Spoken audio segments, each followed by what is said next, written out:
Bonjour à toutes et à tous et bienvenue pour une nouvelle émission en direct de Saintes, de la cité entrepreneuriale de Saintes, pour la deuxième journée des Ferrocampus Days, cet événement que le monde entier, le monde du ferroviaire, nous envie. Vous nous regardez d'où vous voulez, vous avez bien raison. Vous pouvez, là où vous nous regardez, vous pouvez naviguer évidemment sur le site de Ferrocampus et prolonger les différentes émissions avec toutes les petites interviews qui sont réalisées ici à Saintes avec tous les intervenants et qui permettent de prolonger, d'apporter un petit complément d'information dans ces conversations qui sont toutes denses, mais très stimulantes. Nouvelle discussion donc très dense, très stimulante. On est au cœur de l'évolution constante du secteur ferroviaire. Il y a un mot-clé qui revient et une question fondamentale, notamment pour Ferrocampus, c'est la question du bien commun et de la mutualisation des données. Une question qui se pose avec une acuité toute particulière. On va, là, en grosse demi-heure, on va toucher du doigt des sujets comme la gouvernance, comme le sujet du politique, de l'économie, de la philosophie du bien commun, cette philosophie qui sous-tend tout ça. Je peux pas faire ça tout seul, du coup je vous demande d'applaudir Séverine Ranier qui va co-animer avec moi cet échange. Et Séverine, nous avons, et c'est très curieux ou pas, nous avons 3 anciens de l'Einserb autour de nous. Donc ça me permet de présenter Pauline Gauthier, qui n'est pas une ancienne de l'Einserb. Vous êtes directrice des projets et de l'innovation chez Keolis. Bonjour Pauline. Bonjour. Mohamed Bosba, vous êtes vice-président de la recherche et bien commun chez Ferrocampus. Vous êtes un ancien de l'Einserb. Michel Levantkim, à votre gauche, du Grand Port Maritime de Bordeaux. Bonjour Michel, ancien de l'Einserb aussi. Et Serge Chomette, cofondateur de Prediti.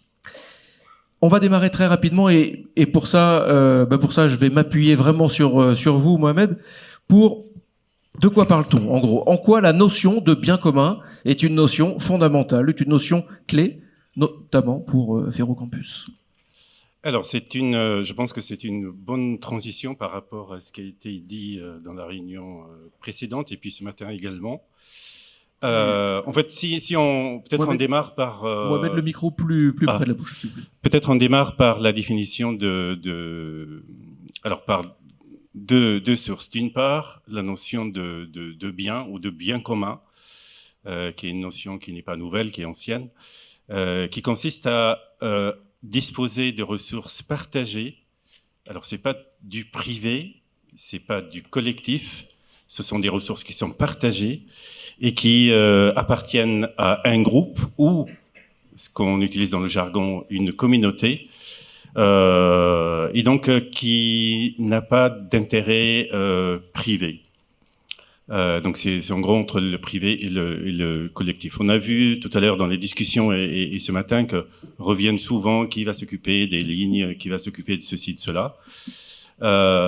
Et donc Ferrocampus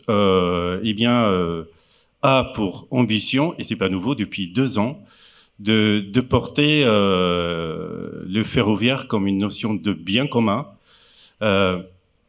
Donc il y a, on va peut-être prendre, oui, j'ai préparé des cas d'usage. On va commencer ça par des exemples parce que sinon les définitions sont trop compliquées. Si je prends l'exemple de l'université de Bordeaux, on a déjà beaucoup de travaux sur ces questions qui ont été posées ce matin, sur les questions de mobilité, les questions de captation de données, d'expérimentation, d'innovation. Et donc sur le campus, on a lancé, on voulait compter le nombre de véhicules qui rentrent et qui sortent dans le campus, parce que le campus c'est 255 hectares, c'est presque une ville. Par contre, on ne sait pas combien de véhicules rentrent et sortent. Donc on a installé des capteurs sur le diapositive suivant. Et donc on a des capteurs qui comptent toutes les entrées et sorties avec l'aide du CEREMA, l'entrée et sortie du campus, et qui permettent un peu de savoir combien de véhicules rentrent et sortent.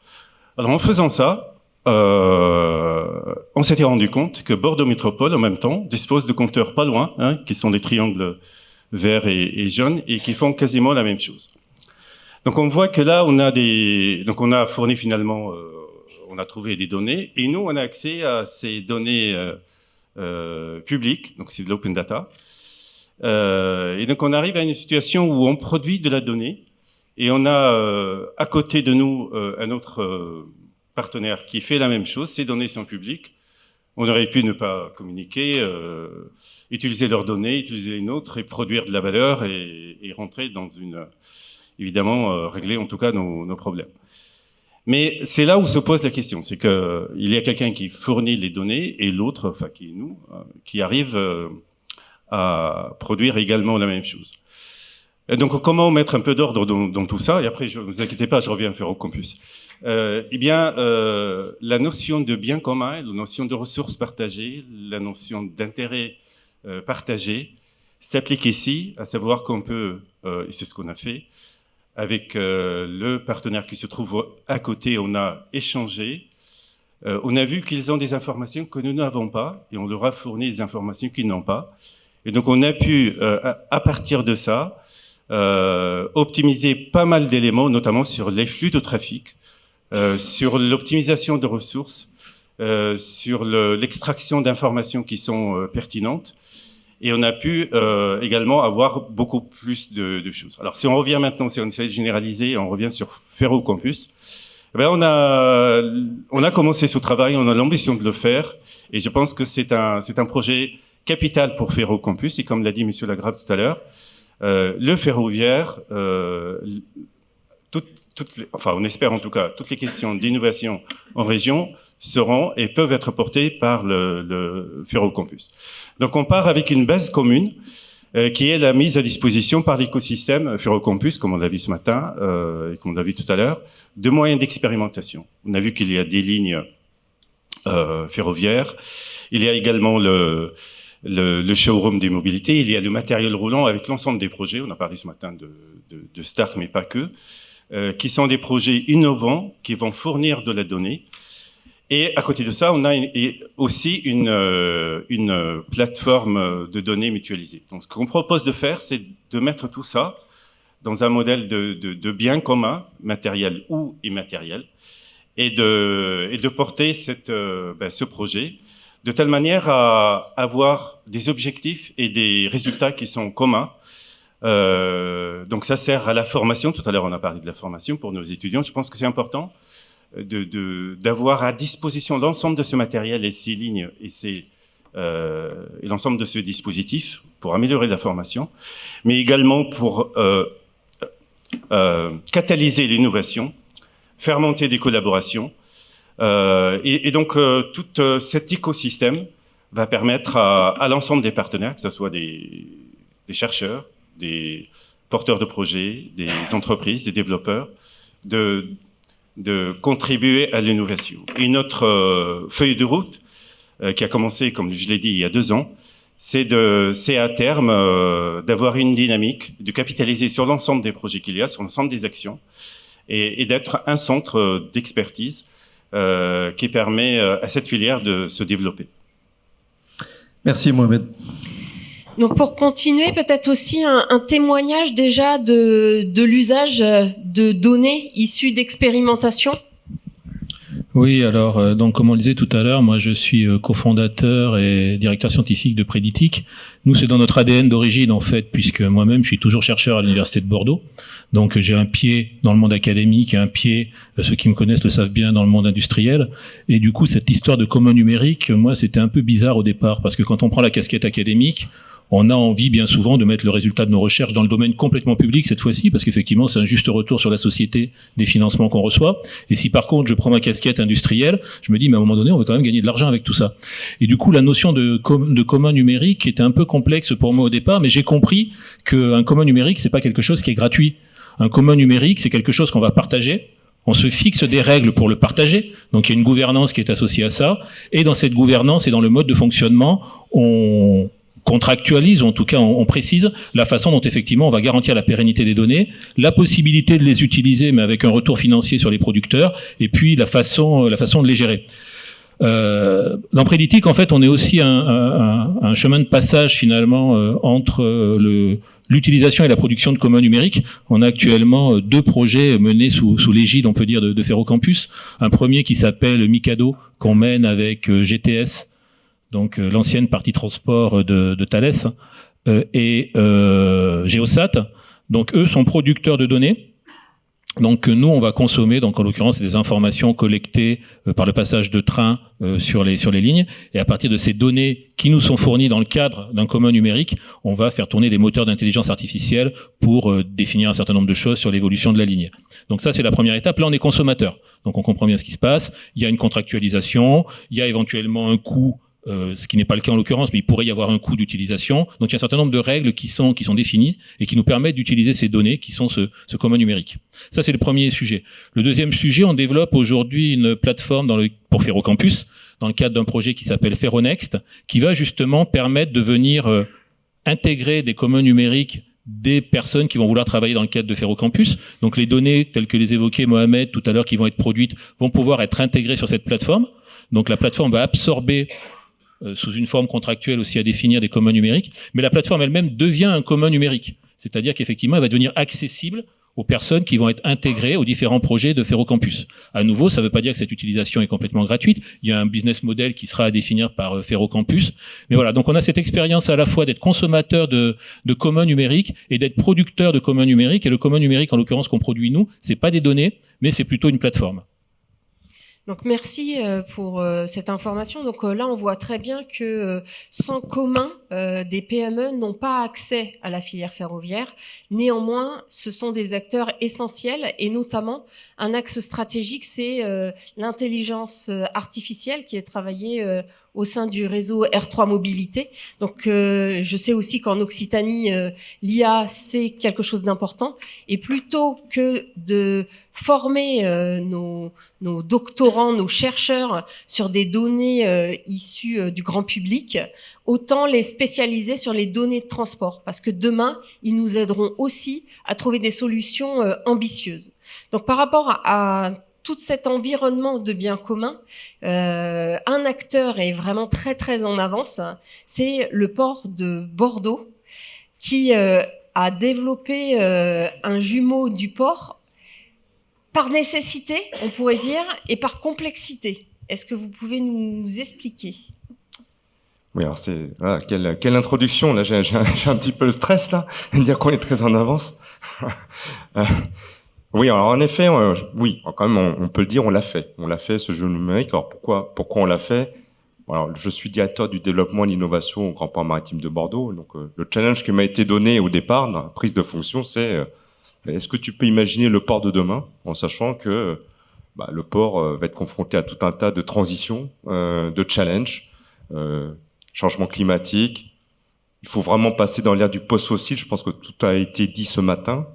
Donc les premières questions qui sont venues à mon esprit, c'est je suis un port, j'ai besoin de l'eau, c'est naturel. J'ai pas travaillé sur les données de transport. J'ai vraiment travaillé sur mon environnement propre, l'eau. Donc, est-ce que je peux continuer à accueillir des grands bateaux ? Est-ce que l'eau peut continuer à être utilisée par les activités humaines, industrielles, agricoles ? Est-ce qu'il va pas y avoir encore plus de conflits d'usage avec les changements des températures ? Est-ce qu'on peut prévoir mieux les événements extrêmes ? On a vu des grandes crues, etc. Et donc, sur la base de ces premières questions, on dit il faut des outils de simulation. Ça, c'est nécessaire. Puis après, on se dit, mais ok, donc moi, le port, je gère une circonscription qui part du Pont de Pierre, qui va jusqu'à l'embouchure de la Gironde, mais j'ai l'océan d'un côté, à l'aval, et puis en amont, j'ai deux fleuves, j'ai la Garonne d'un côté, j'ai la Dordogne de l'autre.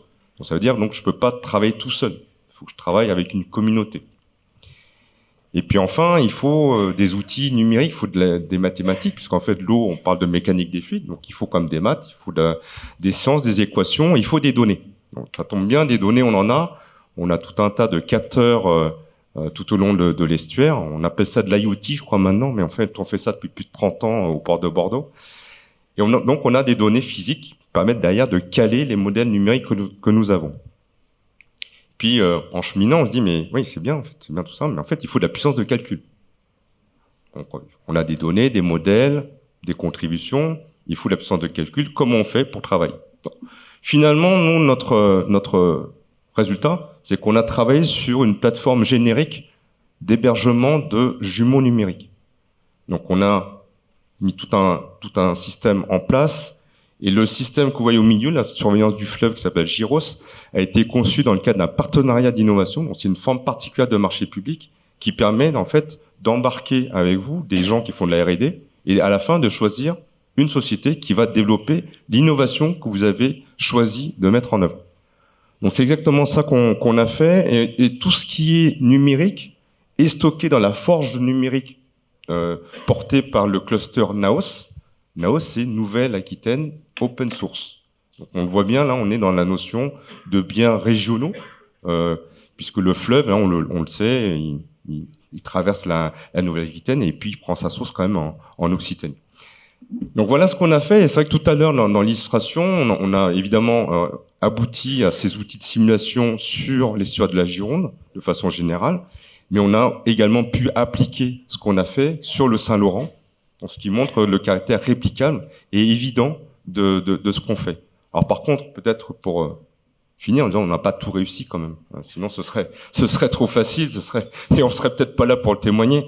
J'ai bien parlé de jumeaux numériques parce que en fait on a des outils numériques, on a une communauté de gens qui travaillent là-dessus. En revanche, il manque quelque chose, il manque de la gouvernance. Et c'est ça qui nous ferait passer de jumeaux numériques à commun numérique. Et là, pour le coup, je pense que c'est un vrai terrain d'expérimentation et en tout cas de découverte. Comment faire en sorte que le territoire, nos hommes politiques, s'emparent aussi de ces outils numériques pour en faire de véritables communs, pour nous dire vers où il faut qu'on aille dans nos recherches, dans nos simulations, quelles sont les hypothèses de réchauffement climatique qu'il faut qu'on prenne. Est-ce que c'est le 8.5 du GIEC, est-ce que c'est le 4.5 ? En tout cas, c'est extrêmement important qu'on ait ces repères politiques pour qu'on puisse apporter les meilleures réponses techniquement possibles. Merci. De son côté, Pauline Gauthier de Keolis a développé un lab particulier avec une animation, une dynamique. Est-ce que vous pouvez témoigner ? Oui, j'ai entendu mes compatriotes là parler de il faut pas travailler tout seul, il faut échanger. Le mot de gouvernance, je pense que c'est très important. C'est revenu, ces termes-là, ils sont revenus très fréquemment. Et en fait, le vrai sujet, donc là, on se parle de data partagée, de biens communs. Nous, le sujet, ça a été de se dire, on va y revenir là sur le contrat avec quelques slides, mais finalement, sans être des newbies de l'innovation, il se trouve qu'on a un nouveau fonds qui est complètement innovant. La métropole, Bordeaux Métropole, nous a mis à disposition un fonds pour vous donner un ordre de grandeur. Donc, il est de 10 millions d'euros sur la totalité du contrat. C'est hyper ambitieux. C'est un fonds qui nous permet de nous comparer à des acteurs comme Dubaï. À Lyon, par exemple, ils ont 800 000 euros par an et c'est partagé entre l'exploitant qui fait un effort et la métropole qui verse une partie aussi. Donc là, on a un vrai levier pour faire des choses en matière d'innovation. Il y avait 4 thématiques qui nous étaient données: qualité de service, développement durable, sécurité et sûreté du voyageur et des personnels et l'optimisation de la performance des transports. En fait, ces thématiques-là, elles sont suffisamment larges pour nous offrir un terrain de jeu qui est quand même très excitant. Le vrai sujet, ça a été de se dire, waouh, c'est très ambitieux, c'est même un peu vertigineux. Avec qui on va travailler ? Voilà, c'est la première question qu'on s'est posée. Avec qui, pour faire quoi, comment ? Donc, on est allé benchmarker. On se parle de data partagée, mais en fait la data, c'est pas que des données chiffrées. Ça peut aussi être de l'expérience, ça peut aussi être des pratiques, des manières de faire. Typiquement, on a rencontré le port, le grand port maritime de Bordeaux. On s'est dit c'est hyper inspirant. En 5 ans, ils ont fait un énorme gap en matière d'innovation. Alors, on n'a pas toujours les mêmes contextes. Nous, le fonds, c'est la décision, elle appartient à notre client qui est Bordeaux Métropole. Donc, c'est un fonds qui nous est prêté. On soumet des projets d'expérimentation, c'est eux qui ont le dernier mot. Et par ailleurs, le foncier, on n'en est pas propriétaire. Donc, ça change un petit peu la donne, mais néanmoins, voilà, on s'inspire et on s'est dit, bon, face à cet enjeu, qu'est-ce qu'on peut faire ? D'abord, il faut embarquer effectivement et convaincre les parties prenantes. Donc, en l'occurrence, l'autorité organisatrice. Donc, on l'a fait avec des partenaires historiques, donc l'Université de Bordeaux, Techno-Ouest. On a mis également dans ce lab élus et services de la métropole. On est allé chercher le groupe Keolis aussi. Et notre idée, ça a été de se dire, on part avec un nombre de partenaires quand même limité, avec l'idée que ça pourrait faire boule de neige, quoi. C'est-à-dire qu'on part tranquillement, en disant on va d'abord faire la preuve que ça marche, et ensuite on verra comment on augmente les partenariats, comment on passe à des projets qui sont plus importants, avec des cofinancements et effectivement des enjeux de partage de données qu'on retrouve via les contrats de consortium notamment, qui sont des contrats qui sont longs à préparer parce que Bien sûr, quand on donne la donnée, on oublie trop souvent, mais la connaissance, finalement, c'est le seul bien qui nous appauvrit pas quand on le donne. Donc, on a tendance à l'oublier et donc on pense tout de suite propriété intellectuelle. Oui, bien sûr, c'est important, mais en fait, on se rend compte que en partageant la donnée, on arrive à faire nous, on le voit, les projets qu'on fait en chambre, en étant, je dirais, un peu limité entre Bordeaux Métropole et KB2M, ça n'a pas du tout la même envergure que ce qu'on va faire avec un industriel, une université, un acteur de la recherche, un grand port qui a aussi qui s'est avancé, par exemple, en matière d'innovation. Donc, j'ai envie de dire, plus on est dans la partie, effectivement, vous parliez de règles. Les règles, c'est très important. Il faut les définir en amont, mais plus on a de chance d'arriver à des projets qui sont vraiment ambitieux. Donc, le lab, c'était quoi l'idée ?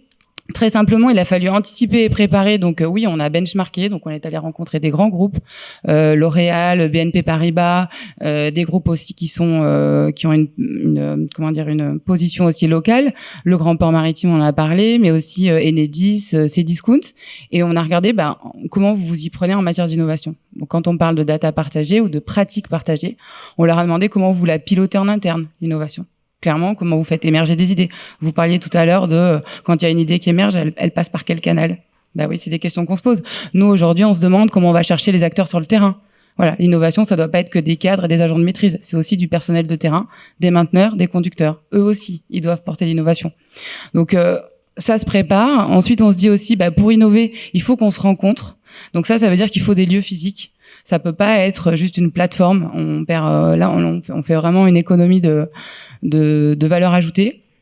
Il faut fédérer une équipe motivée, et ça va de soi. Et ensuite, effectivement, il faut construire la gouvernance. Ça veut dire combien de fois on se voit dans l'année, pour faire quoi, autour de qui, et comment est-ce qu'on établit une stratégie commune. Voilà, donc le Lab TB Move, il est né le 28 avril dernier. On a défini le jour J, je pense que ça a été assez productif, on l'avait préparé, une raison d'être, des instances de gouvernance, une feuille de route et un nom, une identité que vous voyez à l'écran. Merci. En boutade, au début, on disait que 3 des personnes ici avaient fait la même formation, donc 2 dans la même promo. C'était pas une boutade, c'est vraiment vrai. C'est vraiment vrai, et en fait, chacun a eu son parcours, et aujourd'hui, on se retrouve là. On peut illustrer aussi qu'est-ce qu'on a en commun. Donc tout le monde n'a pas fait l'ENSERB, mais par contre ce qu'on a en commun, on voit qu'on pilote tous des réseaux. Et dans ces réseaux, peut-être Mohamed peut expliquer, on a été sollicité par une entreprise d'Occitanie pour faire une expérimentation. Actia, peut-être raconter cette histoire commune ? Oui, alors dans le cadre de la réponse à un appel d'offres, Actia, effectivement, via Ferrocampus, nous a sollicité pour monter un projet qui a pour objectif de sécuriser, de prédire les agressions dans les trains, d'une part, et d'autre part, de mieux informer les voyageurs. Donc l'objectif du projet globalement, c'est de s'appuyer sur 2 piliers pour, d'une part, informer les voyageurs et d'autre part, prédire la sécurité. Alors comment on a fait ça? Vu que notre partenaire Keolis dispose de rames pas très loin, on a pu, en un circuit très court, faire appel à Pauline qui a répondu. Et donc en très peu de temps, je pense qu'on a été sollicité, comme toujours. On n'a pas eu beaucoup de temps pour monter le projet, mais je pense que les équipes Actia et Linium et l'ensemble des partenaires ont fait un gros travail. Et donc on l'a soumis, on espère qu'il passera, on va voir. Mais en tout cas, ce qu'il y a derrière tout ça, c'est la mise aussi en commun autour de ce projet de partenaires qui n'avaient pas l'habitude de travailler ensemble, mais ça donnait une opportunité. Je pense que ça c'est grâce à Ferrocampus. Que le projet passe ou pas, on se connaît maintenant. Je pense que les personnes d'Actia sont ici. On a noué des relations qui, j'espère, vont continuer. Et donc, on a vu qu'on a des complémentarités et que nous, académiques, on peut apporter les aspects traitement de données, traitement de grosses quantités de données, intelligence artificielle. Et que avec leur expertise métier, le fait qu'ils nous remontent aussi des problématiques de terrain, nous permet d'avoir des projets qui, on l'espère, vont réussir et on espère en voir d'autres. Alors sur la région, peut-être pour aller plus loin, on a aussi la chance en région Nouvelle-Aquitaine de faire partie d'un réseau R3 mobilité qui regroupe en fait l'ensemble des académiques autour d'un sujet, donc autour de la thématique mobilité. On sait que les mobilités font appel à plusieurs disciplines, il n'y a pas que les techniques, on en a parlé tout à l'heure, il y a les facteurs humains, les sociologues, les juristes, hein, et donc toutes ces expertises, en fait, on arrive rapidement à les mobiliser. Et je pense qu'on a fait appel à ces expertises pour donner un coup de main et répondre, et en tout cas nous aider à régler ces problèmes compliqués de nouvelles mobilités. Oui, donc en fait, ce qu'on se rencontre, c'est aujourd'hui on a des gens qui se connaissent, qui ont confiance les uns dans les autres, qui savent quel est leur propre périmètre, quelle est leur propre valeur, et très rapidement on sait se mettre en réseau les uns les autres, et c'est ça vraiment qui fait la force. Récemment, et ils sont dans la salle grâce au pôle Enter. Il y a la fabrique des mobilités qui est présente. Jérôme Poyer en a parlé tout à l'heure. On a un point de coordination avec Nouvelle-Aquitaine Mobilité très prochainement pour voir les interfaces, parce qu'en fait la complexité, on l'a vu tout à l'heure, il y a des besoins d'énergie, des besoins d'information, on a des problématiques tous centrées sur notre métier, mais néanmoins on est à l'interface de beaucoup d'acteurs. Et la conclusion, c'est à ce stade, il y a beaucoup d'émergence d'initiatives. Vous en avez cité quelques-unes. Et aujourd'hui, ce que l'on voit d'un point de vue dynamique dans tout ce qui est mise en commun, bien commun, c'est la mise en réseau de ces acteurs grâce à des personnes ouvertes et qui créent justement ces connexions. Serge Chaumette, un prolongement? Oui, je voulais préciser, là justement, on parlait de lieux d'expérimentation, de thématiques spécifiques, et en préparant cette émission, donc, on a eu l'occasion de discuter avec Michel. Alors moi, j'ai insisté tout à l'heure sur les biens communs, sur les biens numériques communs. J'ai pas insisté sur ce qu'on faisait à Préditic. Donc nous, on travaille avec la SNCF depuis 10 ans maintenant. On fait de la maintenance, enfin, on fait de la partie numérique, de la maintenance sur la partie isolement. Donc, comme le disait le président ce matin, nous, on passe derrière les rats, les lapins et les écureuils, si je me souviens bien, qui viennent ronger effectivement les câbles. Ça provoque des problématiques d'isolement, de passage à niveau et autres. Donc, on fait ça depuis 10 ans avec la SNCF, où on fait de la collecte de données, et derrière, on fait de l'analyse, et on intègre aujourd'hui des techniques d'intelligence artificielle, et on fait toute la partie numérique de la maintenance sur la LGV Bordeaux-Tours. Et en discutant avec Michel l'autre jour, on présentait justement nos problématiques et nos approches spécifiques. Donc, on a bien conscience, je pense, qu'il y a effectivement des spécificités métiers, parce que toutes nos plateformes, effectivement, intègrent une connaissance métier. On a besoin des experts métiers. Et on s'est rendu compte aussi qu'autour de nos problématiques spécifiques, il y avait des données communes. On parlait de la météo, on parlait de la nature du sol, etc. Donc, on a fait émerger aussi des choses qui, finalement, auraient du sens ou ont déjà du sens à être des biens communs. Donc le fait, comme tu le disais, que toutes ces structures, tous les gens qui travaillent dans ce domaine-là puissent interagir dans des réseaux, permet aussi de faire émerger de nouveaux centres communs et de nouveaux biens communs qui seraient pertinents probablement de développer. J'ai une question qui est arrivée par SMS. Je pense que, là je regarde surtout par rapport à l'heure où elle est arrivée, je pense qu'elle vous concerne, Mohamed. Est-ce que ces données sont en format avec European Mobility Data Space? Alors, qu'est-ce que ça veut dire, un, et puis deux, qu'est-ce qu'on lui répond? On répond que tous les formats, normalement, on va essayer de présenter ces données de manière générale sur des formats qui sont standards et normalisés. Je pense que c'est ça l'objectif. Alors bien sûr, le cockpit des mobilités n'est pas encore mis en place, mais il va l'être.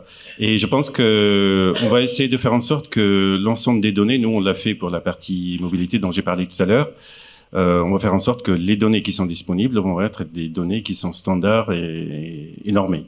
Voilà. Parce que ça, c'est aussi un des fondamentaux. Il faut qu'on parle le même langage. Bien sûr. Il y a un autre aspect aussi de ces biens communs qui vont au-delà c'est peut-être ça rejoint un petit peu la question, qui vont au-delà un petit peu du ferroviaire, c'est que le fait d'avoir ces biens communs qui sont disponibles et qui permettent l'interopérabilité vont également répondre à beaucoup de questions. Et je sais que comme l'a dit Monsieur Lagrave tout à l'heure, il faut peut-être sur la mobilité avoir aussi des approches qui sont des approches globales. Je pense que si on veut réfléchir en termes de multimodalité et surtout d'intermodalité, si on a des systèmes d'information qui sont totalement hermétiques et où il n'y a pas de passerelle, je pense qu'on aura beaucoup de problèmes pour trouver des réponses à des questions où on veut aller de bout en bout et surtout régler le dernier kilomètre. Et donc ça intègre rail, peut-être bus, vélo, etc. Donc si on a un système d'information qui sont interopérables et qui sont normés, eh bien on peut répondre à des questions beaucoup plus complexes et qui vont au-delà de l'aspect ferroviaire. Juste en 2 mots, si je peux me permettre, ça rejoint la journée qui était organisée il y a une quinzaine de jours, je crois, qui a eu lieu au Labri, qui était organisée, alors je vais me tromper, mais par Ferrocampus, Topos et Digital Aquitaine. Je pense, j'en ai peut-être trop mis, pas assez. Mais on était heureux de participer. Tu étais présente en tout cas. Donc effectivement, autour à nouveau du commun numérique, et une des questions fondamentales qui est ressortie des ateliers qui avaient lieu l'après-midi, c'est effectivement quel format pour pouvoir partager les données entre les systèmes. Il y a une multitude de formats, il faut se mettre d'accord sur des formats communs. Il y en a pour lesquels il existe des standards, il y en a d'autres pour lesquels ça n'existe pas. Et c'est effectivement l'enjeu majeur pour avoir une approche avec un mot grossier holistique du système. Alors, si quand même, parce que c'est le moment de conclure. Donc, on va faire un petit tour de table du petit mot. Si nous pouvions ramasser ou conclure ou envoyer vers autre chose. Alors oui, moi je pensais juste à une chose, c'est qu'en fait, c'est vrai qu'on devient en tant qu'exploitant, mais je pense que c'est le cas de beaucoup de structures aujourd'hui, un vrai fournisseur de données.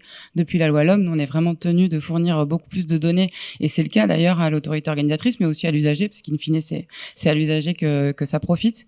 Et c'est vrai que ça nous exhorte à développer des compétences qui sont, moi je pense par exemple à mon pôle, le pôle qu'on a chez nous de responsable de la data, qu'on a monté il y a pas longtemps, mais qui est pour le coup hyper compétent et très sollicité, quoi. Donc c'est vraiment des compétences nouvelles.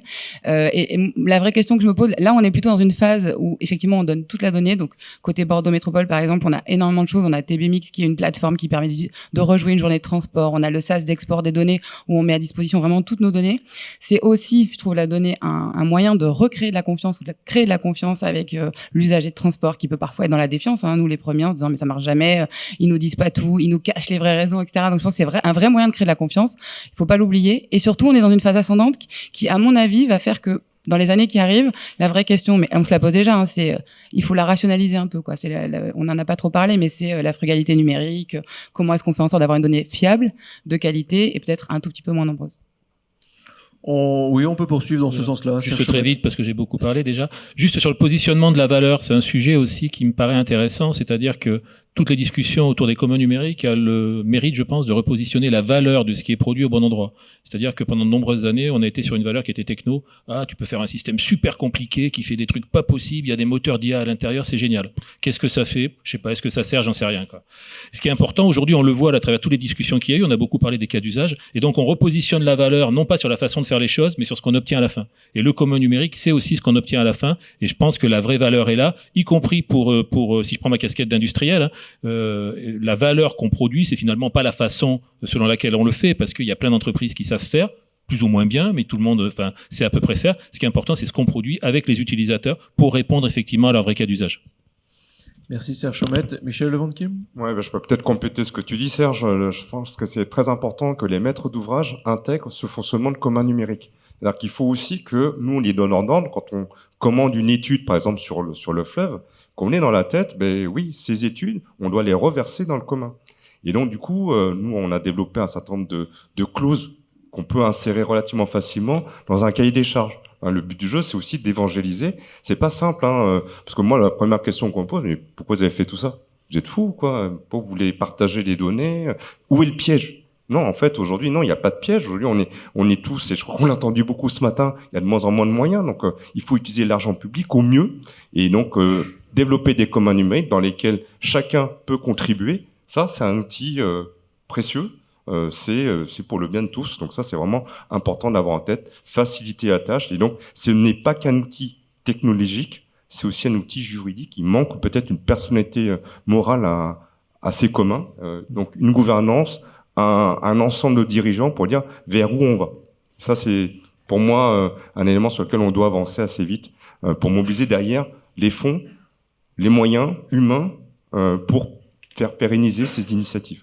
Merci Michel, et toujours s'assurer du consentement du partenaire, effectivement. Ça nous permet de saluer Christophe Sereau, le dessinateur qui nous alimente comme ça en petites dessins. Mohamed, un dernier mot.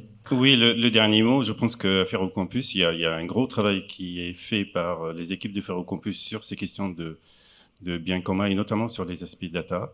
Je pense que, enfin, en tout cas, je l'espère, Madame la directrice, que on va continuer dans cette direction et je lance un appel à l'ensemble des partenaires qui souhaitent s'impliquer, que tout ça est ouvert et tout ça est un futur bien commun. C'est vrai, il est temps de conclure vraiment cette séquence. Rejoignez la dynamique. Rejoignez la dynamique. Merci Séverine, merci à toutes et à tous d'avoir suivi cette émission. On a lancé plein de pistes, on aurait pu faire encore 3 heures. Cette journée n'est pas terminée, cette émission l'est. À tout de suite, merci.